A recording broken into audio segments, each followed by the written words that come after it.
is there a segment that's also, mistaking just general uncertainty to being mental, health issues?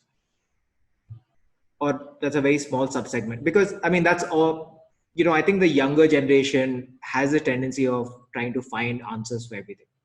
And, and they're self-diagnosing themselves being, okay, there's something wrong with me because of XYZ. I mean, I don't know. Obviously, I don't have the empirical data to say yes or no to the answer. But what I would say is that I would rather that people sought support and were wrong and didn't need it, than didn't seek support and were wrong and needed it. Right. So in this case, I would rather that there were more false positives than false negatives, if that makes sense, right? So in this putting it in the context of the current environment, rather there were more false positives where people actually came forward and sought support, and then we figured out in a short conversation or that, no, actually you're fine and just do these 2-3 things and you'll be okay. Rather than somebody really struggling, thinking, no, everything's fine with me, and then it leading to a very bad outcome, right? So that's what I would say the starting point. Now there is a challenge, right? There's a population line challenge where awareness exists at two levels, right? Awareness today in mental health exists at two levels. One thing is saying, okay, Amit knows what depression is. Conceptually, I know what depression is. But then B, Amit also understands that what he's experiencing right now might be depression. Or as clinically we call it depressive disorder or depressive episode. But so awareness exists at two levels, right? It's the conceptual awareness of mental health or mental illness, and then the self-awareness that you might be experiencing it right now. Right, and it's evolving, right? I think India is about 5x more aware today, and this is my extrapolated number from the data I'm seeing around awareness and all that.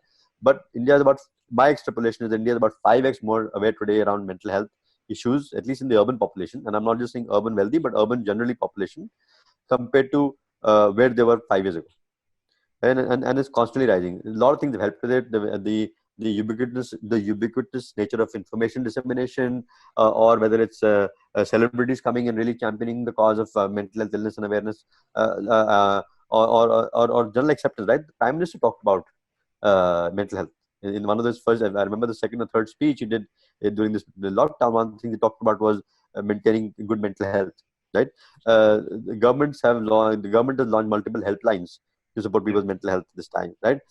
10, 15 years ago, 15, 20 years ago, that would not have happened. Your focus would have been on the immediate crisis and nobody would have thought about mental health. But the real conversations are happening around mental health right now at every level, right? Every level of government, every level of private enterprise, every level of individuals and families, real conversations are happening. So definitely increased awareness at both the conceptual and self levels happening, but there is still a lot of headroom to grow, right? India has 197 million people with mental illness, right? So and the treatment gap in India is somewhere between 80 and 95%, depending on what study you look at. That means the number of people who actually need mental health support to the actual number of people who get it, 80 to 95% people don't get mental health support when they need it.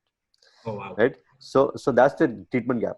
So the headroom to grow the awareness levels in this population, both at a conceptual and self level, is huge. But is it heading in the right direction? Absolutely. All the work that's been done by the government, by not-for-profits, by for-profits, by private individuals, celebrities, has really helped that. And as an example, over 700,000 people have taken our sort of self-assessment quizzes, which really help them understand at a very broad level, in a non-diagnostic way, whether they might have a psychological difficulty. Okay. So over 7 lakh people have taken them in the last 2 years, 2-3 years.